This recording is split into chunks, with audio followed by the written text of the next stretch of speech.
An hour later, they were in the car waiting for Alec, who had just received a last-minute phone call. Betty was sitting upright behind the wheel. Alec never drove, Bill had told Susan. His erratic driving style alarmed everyone. He trotted out after a few minutes and, seeing her, stood still in mock surprise and said, "Well, who do we have here?" "How nice that you could come up with Bill." He offered his hand and she reached out from the back seat to grasp it.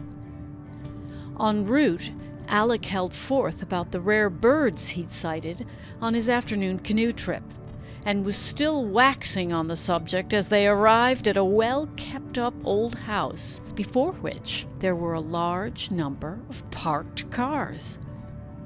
They piled out of the car and fled into a large, low-ceilinged room, packed with an intently talking crowd.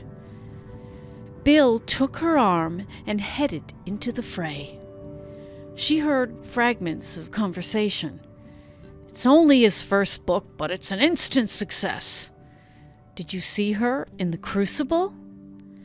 They were never the same after the hearings, as he guided her towards a genial-looking older couple, Edna and Paul, their hosts, who proved gracious and genuinely interested in how long she'd been staying and what she thought of the island so far. Encouraged, she followed Bill, who was juggling 2 drinks for them, onto an outdoor porch that faced westward. A refreshing breeze was blowing off the water, and they were just in time for a very fine sunset. Below them, down a long, sloping hill, lay a small town with its fishing boats and tiny town beach. She could hear tiny bells tinkling somewhere from below.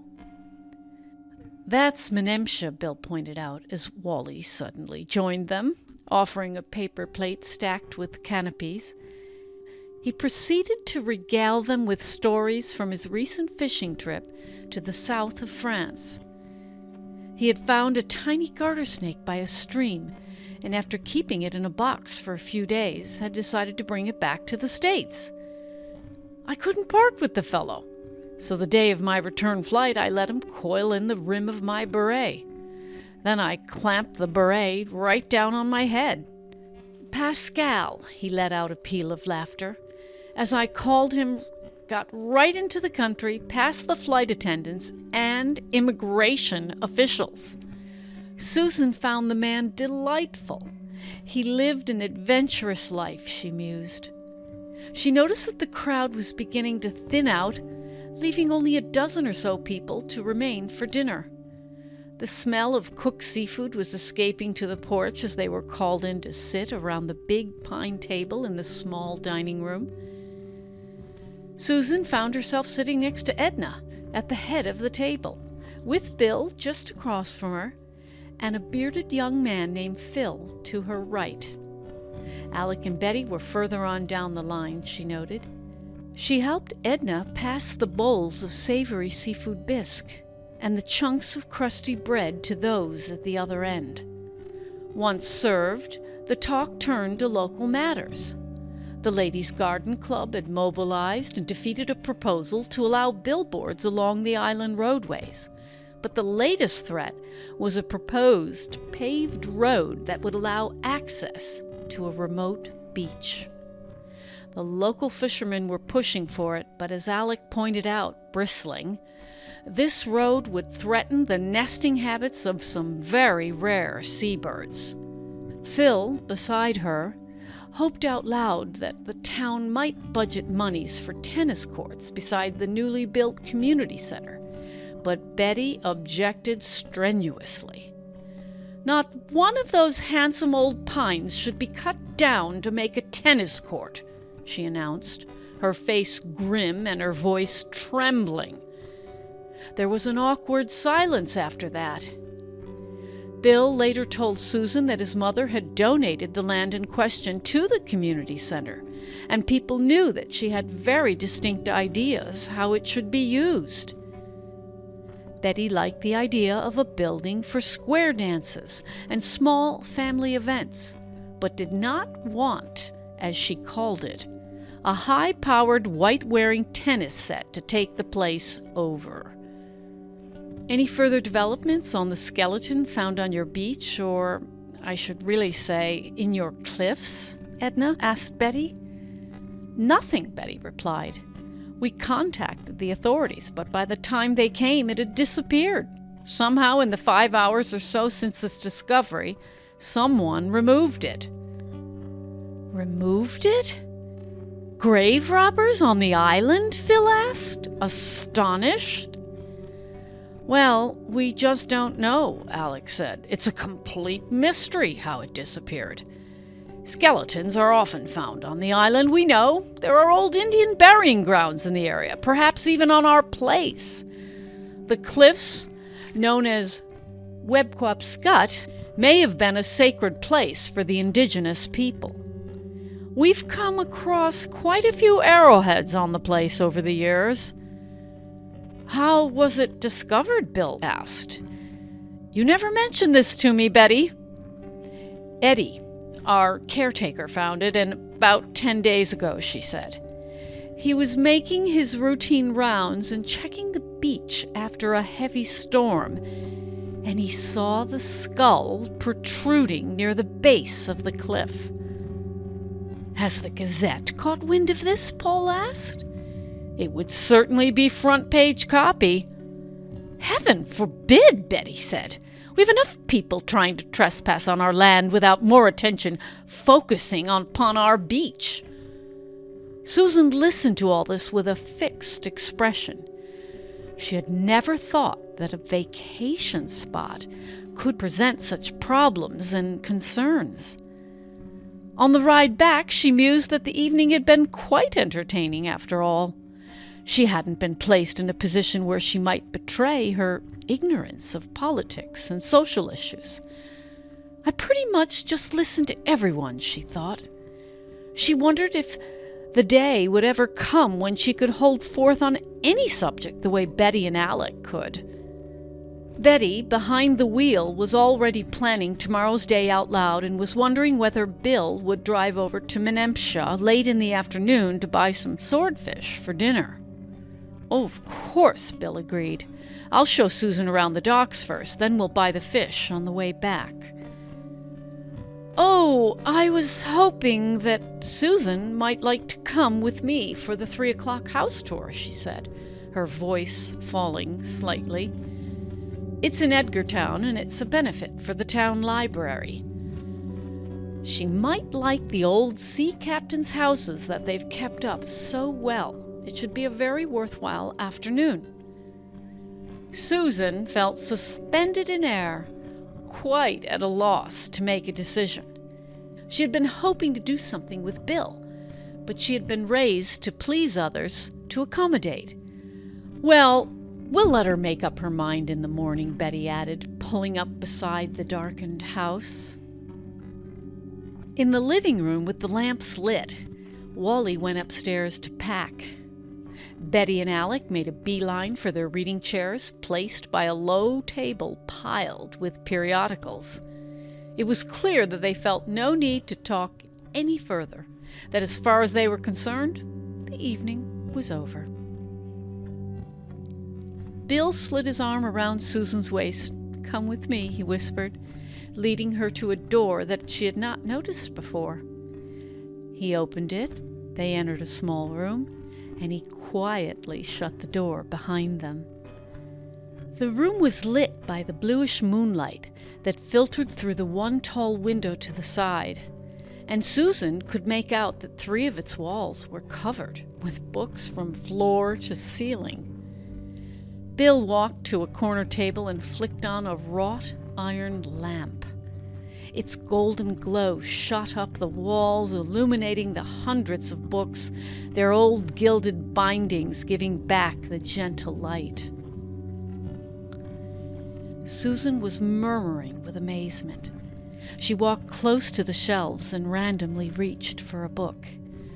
It was George Bernard Shaw's The Intelligent Woman's Guide to Socialism. and was inscribed on the front page with Betty's name and the date 1920. She scanned the shelves slowly, entranced by the complete collections of Balzac, Maupassant, and now realized that the house was really two entities connected by the walkway they just crossed. Bill explained to her that the newer wing, the French wing as his parents called it, had been built in the 1890s by the rich New York couple who had purchased the property at that time. The finest island craftsmen and carpenters, many of them boat builders, had been commissioned to build the lavish extension off the older farmhouse and had been told to spare no expense. The wife in particular had loved the place, and after her husband's death had continued to spend huge sums on its upkeep. Old-time islanders talked about a foreign lover, an Italian count, it was said, that had swindled her out of her remaining resources, that the banks had seized her property, and that she died not long after in the island poorhouse. Susan caught her breath and sat down on the love seat beside her. The insufficient light of the small brass table lamps could barely affect the upper reaches of the immense room. The story she'd heard was as shadowy and dark as the towering ceiling above her. It was a heartbreaking one, and she found herself pondering over what conversations could have taken place here in the 60 years of its existence. She was grateful that Bill was with her now, that she hadn't stumbled onto this part of the house by herself at a time so close to midnight. This room needs a lot of people in it, she thought, perhaps to drive unhappy ghosts away. The thought scared her. She noticed pale water stains on the muslin-covered walls, that the wall over the mantelpiece was marred by leprous eruptions, as if something under the surface were eating it away. She asked Bill about it. "It's dampness," he said. "My mother has the problem fixed every few years, but it keeps cropping up again." The last expert, an Italian guy, looked at it, shook his head, and said, "It's a cancer, a kind of cancer of the plaster." Susan wondered whether the walls had absorbed something evil and poisonous throughout the years, and she stood up as if to go. She noticed a double doorway now just behind her. "Where does that go?" she asked. He slid open the heavy, rumbling doors, and she could see that the darkened room, in the pale moonlight, was as cavernous as the one she was standing in. "It's my mother's room," he said. "Alec sleeps in the other wing, in a small room beside the dining room." He closed the doors and came back to her side. Susan wondered how Betty could tolerate the spookiness and isolation of sleeping in this remote wing. She was relieved to leave it now, turn out the meager lights, cross back with Bill through the passageway, the library, and re-enter the other part of the house. Alec and Betty were still reading, the little dog resting between them on the floor. Susan whispered, "Hello," but they did not seem to hear her, so she followed Bill through the dining room, past a swinging door, into the kitchen. "Now this is a cozy room," she exclaimed, looking around her. The brightly lit lemon-yellow walls lifted her spirits. "What about a snack?" Bill asked. She liked the idea and enjoyed watching him lean into the icebox, pull out a bottle of milk, and set out 2 glasses and plates on the old oval table. He disappeared briefly into a back pantry, returning with an old flowered crock half filled with oatmeal cookies. Bill poured the cold, bubbly milk for them and sat down opposite her, smiling. He lifted his glass, as did she, and clinked it against hers. "Here's looking at you, kid," he said, looking into her delighted eyes. She took a sip from her glass and a bite out of the thick cookie. "Who bakes cookies around here?" she asked. "Most likely Celia," he replied. "She's a Wampanoag woman who works for us in summers. She clams in the winter, but it's the summer job that puts food on her table." The kitchen door creaked open at this time, and Wally's face appeared in the doorway.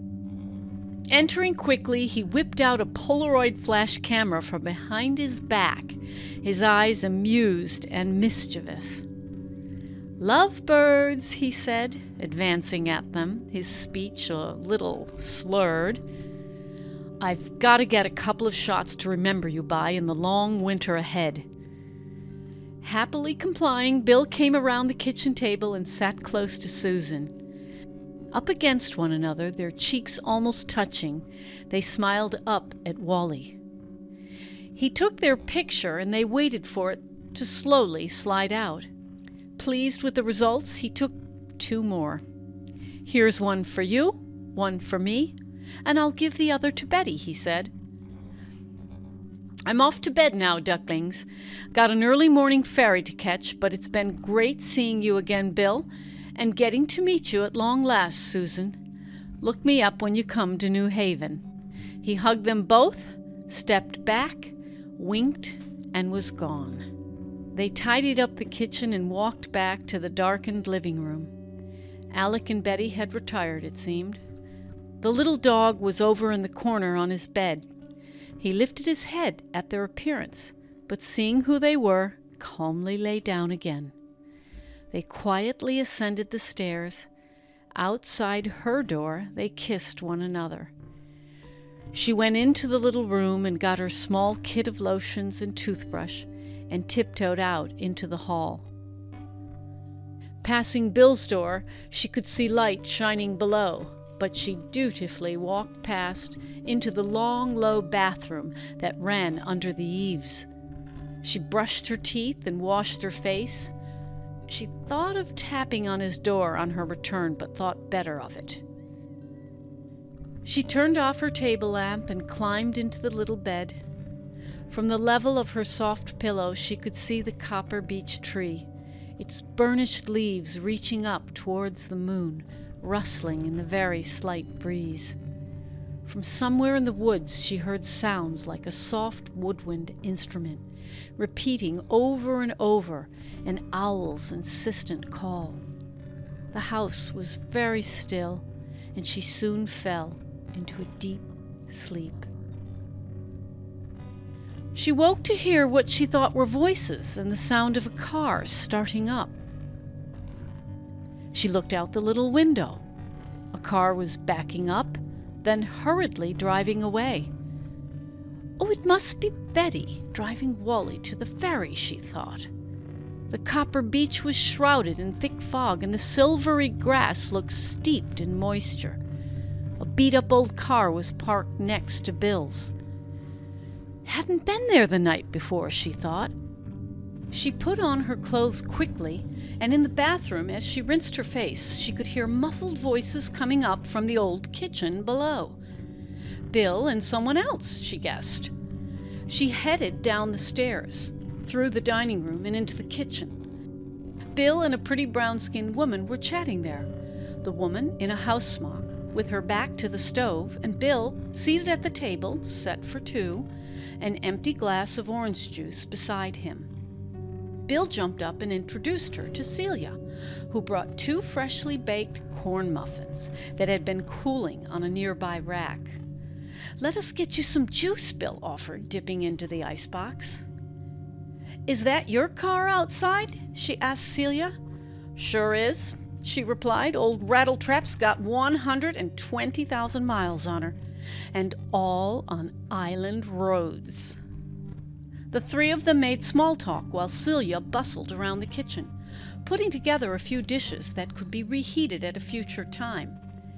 Bill reported that Betty had indeed taken Wally down for the 8:30 ferry, and that Alec had gone along with them to do some errands.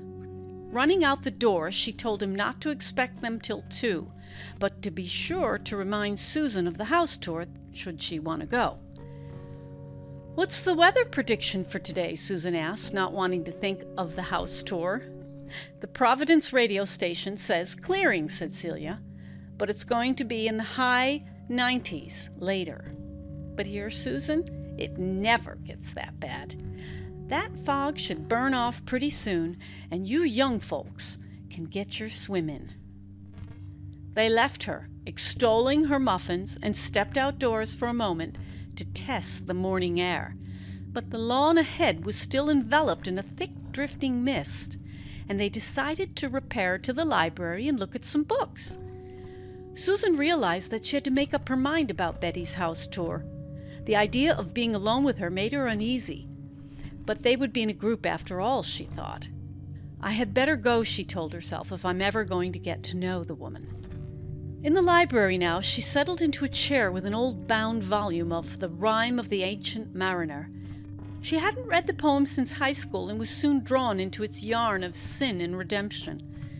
Its Gustave Doré illustrations captured its tragic character. Its sense of mystery and the eerie fog outside the window seemed a perfect backdrop for the spellbinding tale.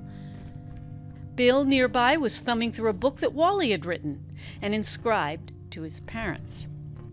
He commented on how readable it was, not obtruse, but straightforward, the way Wally was. She thought of Wally now and wondered how he was negotiating New Haven and his workload. She had carefully put the photo he'd taken in the inner pouch of her suitcase. Lovebirds, he had called them. The phone rang now in a distant part of the house, and Celia, after a few moments, appeared in the doorway. "It's for your mother," she said to Bill. "I told the person she wouldn't be home until this afternoon, but she insists on talking to someone in the house now." "I'll take it," Bill said, and he put down his book and left the room.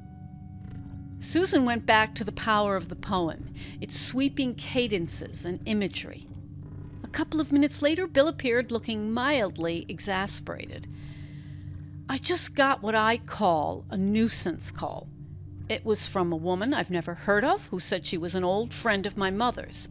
She asked permission to come up for a swim today."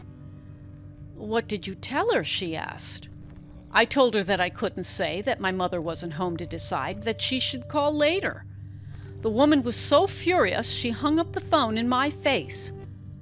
"Does this happen a lot?" she asked. "Too often for me," he replied. "It's okay," he said, seeing her concern. "It's not worth bothering with." He turned to the window. "Look," he said, "the fog's lifting. Maybe it's time for the beach." She looked out, and indeed the thinning mist was turning golden. The cloud was lifting off the lawn, and she could see the trees and shrubbery beyond. Things are looking up, she thought. A half hour later, they were on the beach path, their sneakers sodden from the chilly wet grass under their moving feet. The sun had broken through, and the sky was already a pale blue. Brushing against a wet bush, a spider's web caught her eye. Its delicate threads were beaded with tiny droplets of water, its startled architect scurrying away, then becoming motionless in self-defense. She marveled, then ran a few steps to catch up with Bill. They walked along till the path opened to the clearing. At the sight of the ocean, Susan went to step to the cliff's edge, but she suddenly felt Bill's hand pulling her back. "Be careful," he warned. "There was a lot of rain overnight, and there's bound to be some erosion." He looked down, then pointed to a jagged, almost imperceptible crack in the earth just ahead of her. "Let's use the stairs and not go hurtling down that way," he said, chuckling. He slid his arm around her shoulder and, hugging her, pulled her along to the top of the wooden steps. They kicked off their sneakers and began their descent to the beach below. Looking down, Susan saw a ragtag bunch of young people running down the last flight of stairs. The boys wore sawed-off jeans. Their well-developed backs were bare and deeply tanned. The girls wore faded plaid shirts which ballooned out with the wind coming off the water. She looked back at Bill. "Those people, Bill, who are they?"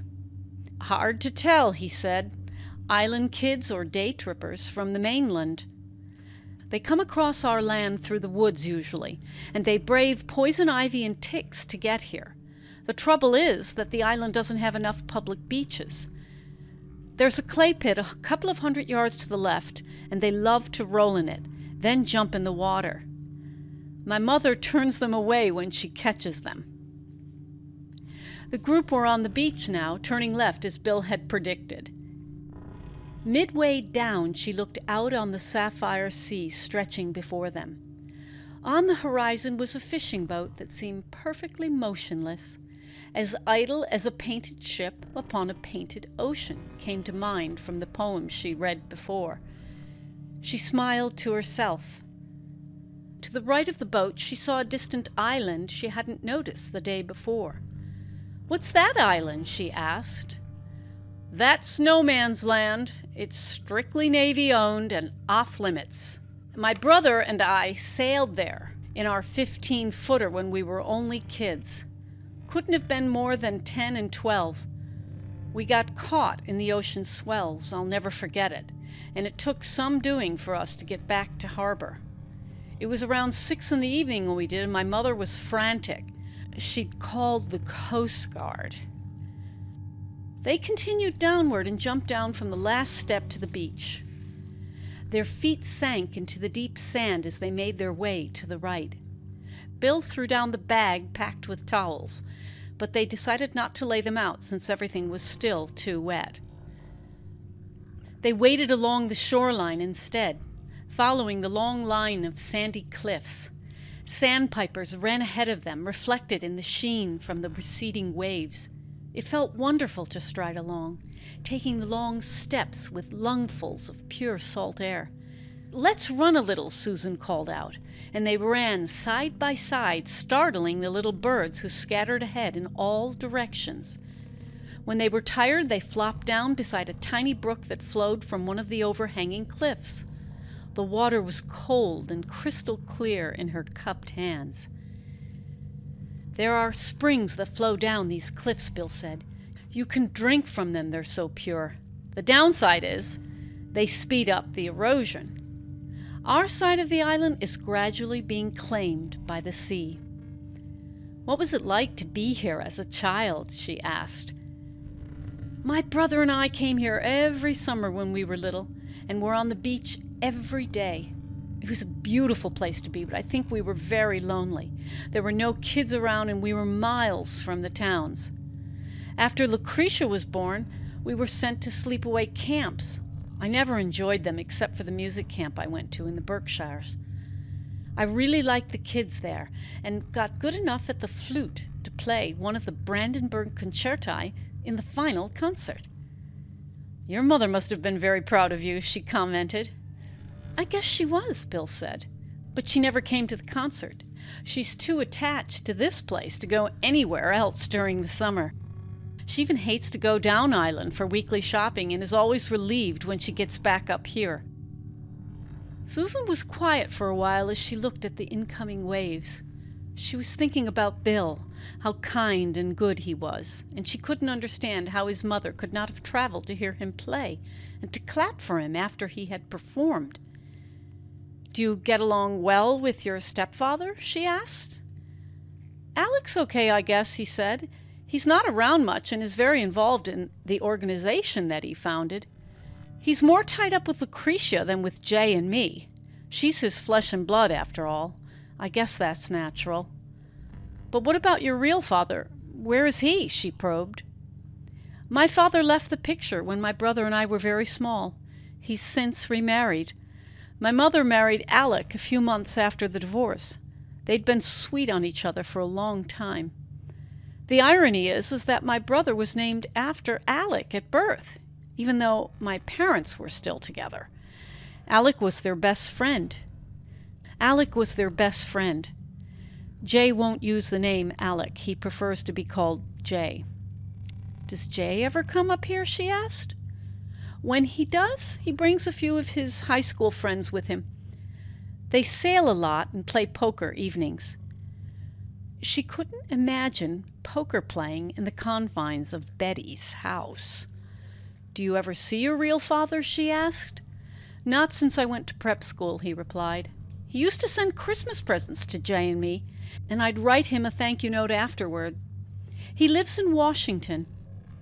She clasped her hands around her bent knees and looked over at him. He had the sad look in his eyes that she sometimes saw. Divorce is a painful thing, she thought. It was something frowned upon by her family in the circles she had grown up in. She knew her parents were far from happy together, but was glad they'd never divorced. There had been a girl in her 10th grade class whose parents had divorced, and she had been removed from the school. But her mother, staunch Catholic that she was, had always maintained that no one should ever have to stay in an unhappy marriage if they didn't want to, that anyone could make a mistake and should have one more chance for happiness. Bill leaned forward and took her hand. "Swim time?" he asked, pulling her out of her thoughts. She smiled and nodded, and they got up from their spot and retraced their steps to where their towel bag lay. She ran toward the waves, beckoning him to follow. The water was colder now, she thought, maybe from the rain last night. Bobbing beyond the cresting waves with Bill nearby, she treaded water, turning in slow circles to see the sunlit cliffs, the ocean, the cliffs again. She drew her knees up to her chest, upending herself, and plunged towards the sandy bottom. She could see Bill's feet moving back and forth, and she drove herself forward through the agate green water and reached out to clasp his ankle. Bursting to the surface, she laughed at the merriness of his expression, his mock surprise. He reached out and pulled her up against his chest. "What will I do with you, you playful creature?" he asked, rocking her against him. "You can make love to me as soon as possible," she quipped. He tightened his hold on her and whispered, "I will. I promise to." After some time, they returned to the beach, then climbed up the long flight of stairs to get back to the house.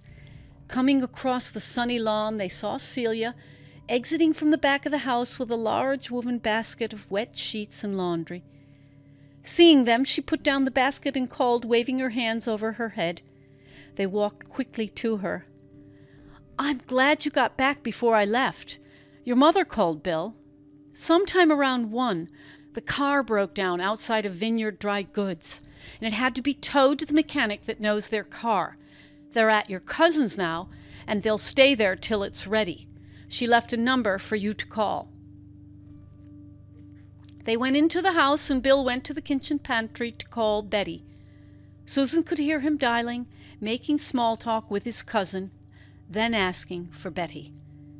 After a short pause, she heard him saying, "So what exactly happened, Betty?" "Really? Bad luck, Betty, bad luck. And still no word from the garage?" There was a long pause. "Well, don't worry about us, for goodness sakes. How's Alec holding up?" "We're fine here, just fine. The house tour. Don't worry about it, it's okay. We'll go down island tonight just on our own. We'll postpone our dinner till tomorrow evening. Just keep calm down there, Betty, and with any luck you'll hear soon. Island Motor's reliable, and they've pulled you out of jams before. They should sort it all out. I hope you get word soon. Bye." He hung up. Susan was absolutely delighted at this turn of events. She had not looked forward to the tour with Betty, but was resigned to placating her if necessary.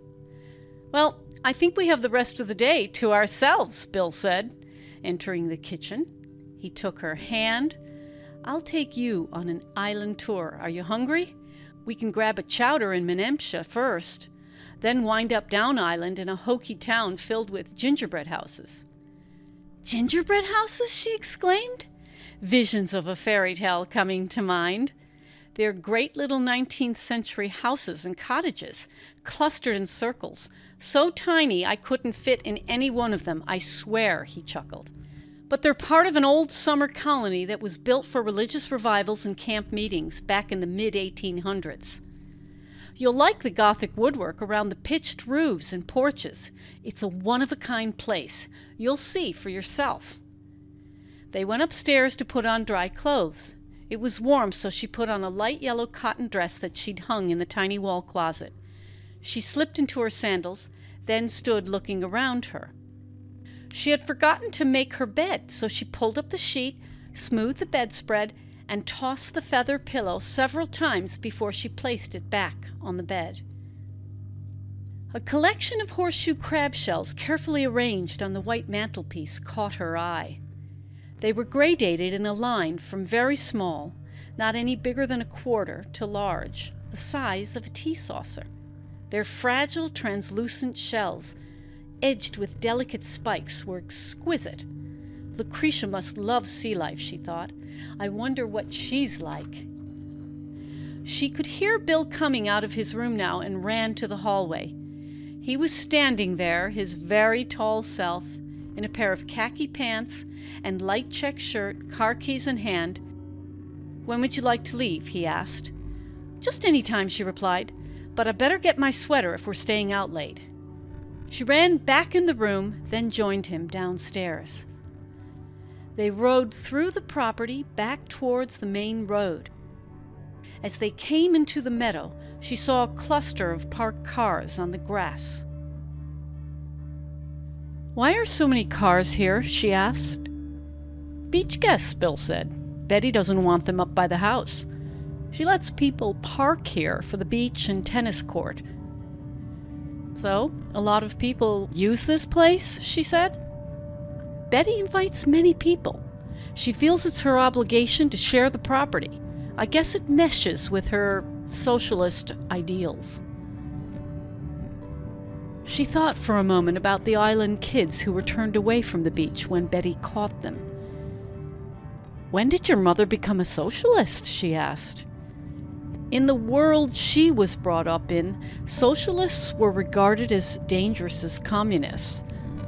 She couldn't imagine why a person of privilege would espouse state control of industry, revolution, or communal living.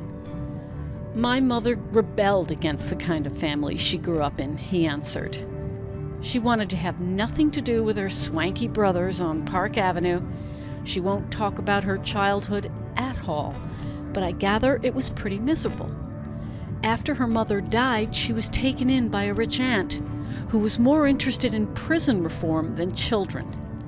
Later, she picked up her radical ideals when she studied economics abroad, and she gave a lot of money to Brookwood Labor College in the days it was still around."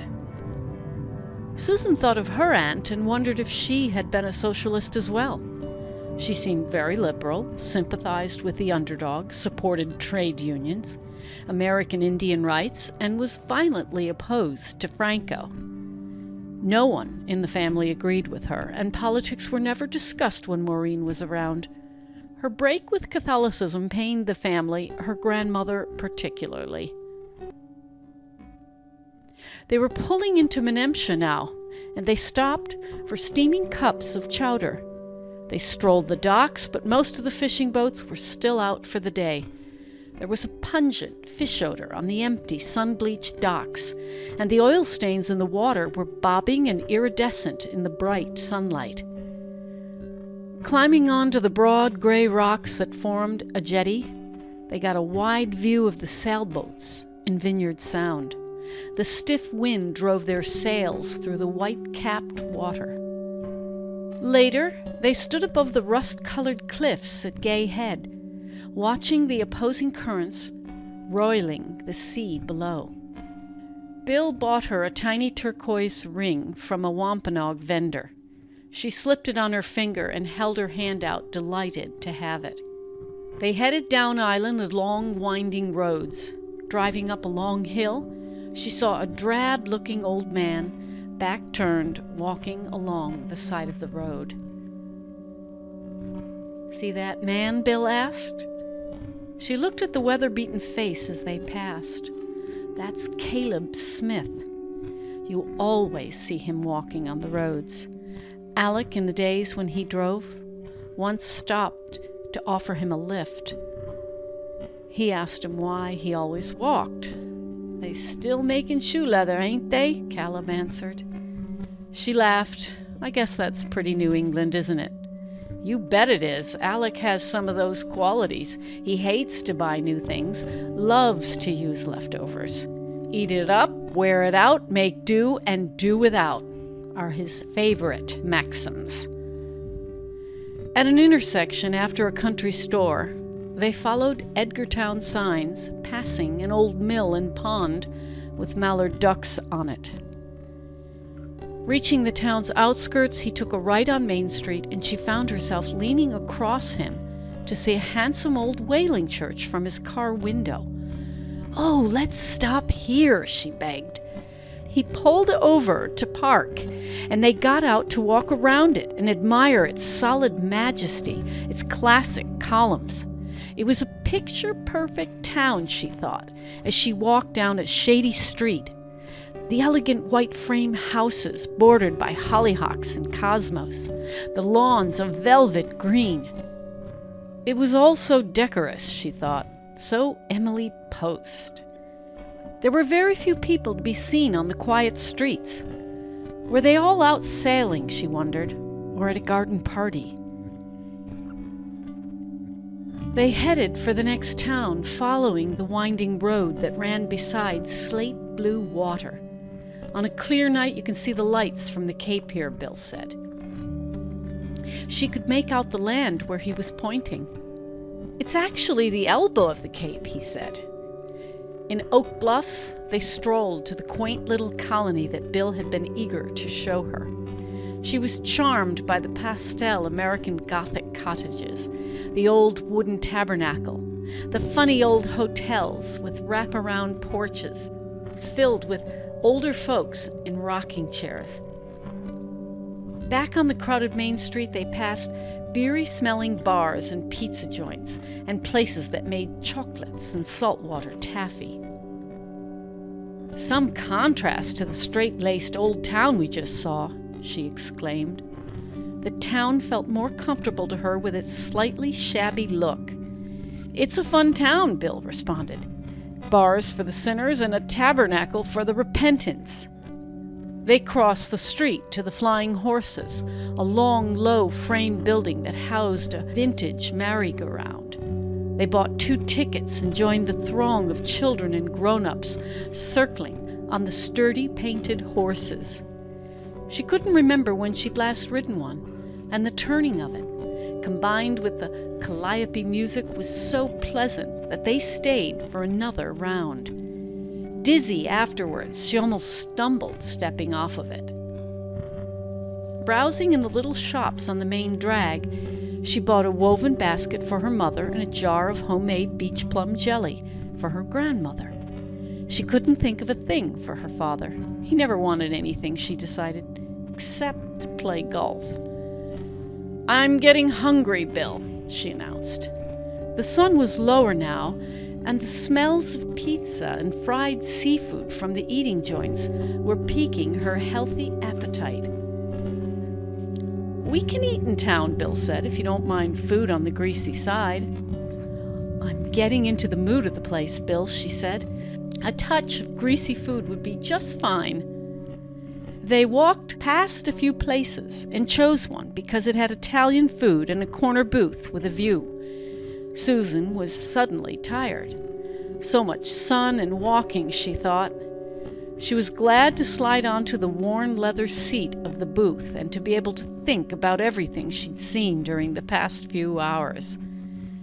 They ordered 2 beers and a Sicilian pizza. The restaurant wasn't crowded, but from the slightly smudged window, she could see that the streets were. "I love to people watch," she said.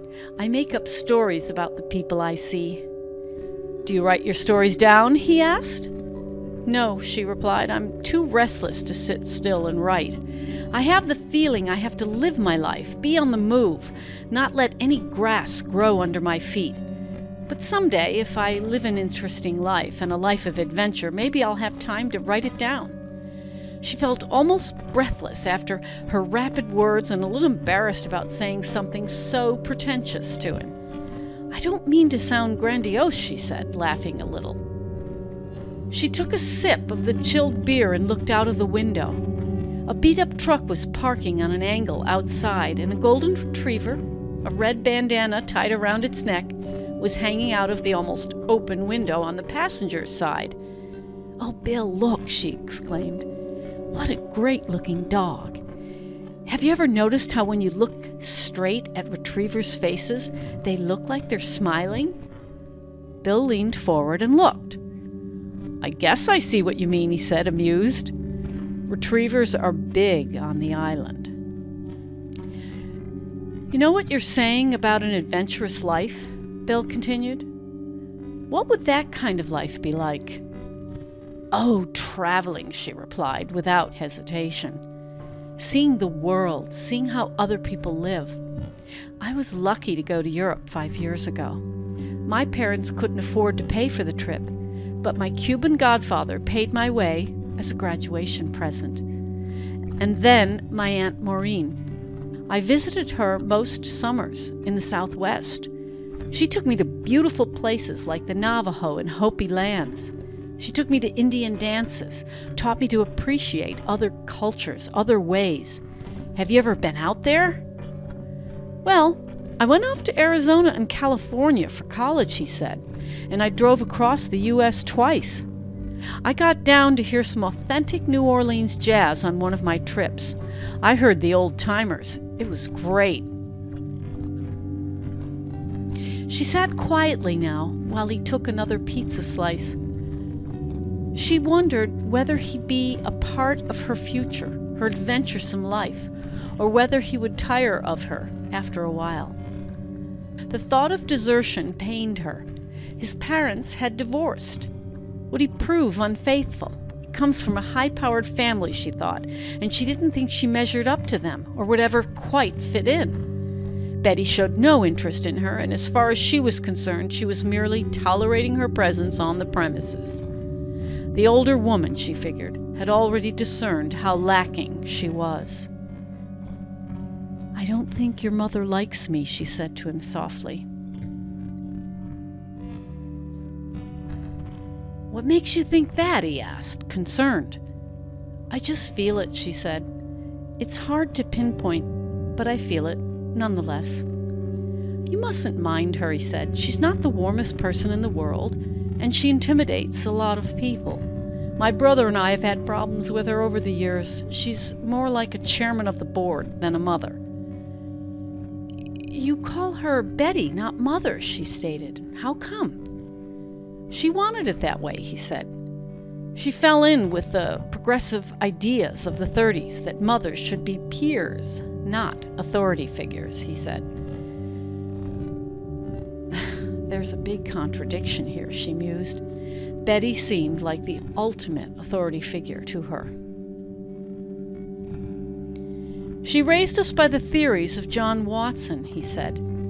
Seeing her quizzical expression, he went on. "He was one of the parenting gurus in the early 30s, a psychologist.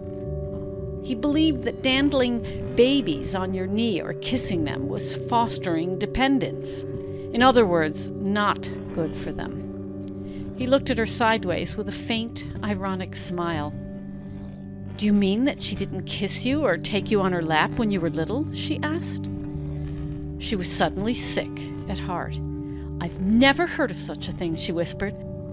She clutched his hand. "How horrible for you." She thought of her own upbringing. Her parents weren't around enough, both at work, but her grandmother was always there, taking good care of her. She remembered the feel of her strong, bony hands stroking her hair, helping her into her clean-smelling clothes, hugging her. She heaved a sigh and said, "Well, I'm glad you survived, and I'm here to kiss you a lot and make up for your miserable childhood." She grinned, adding, "That's if you want me to." "And I do," he responded, his eyes crinkling with his smile. "I'll definitely let you make it up to me."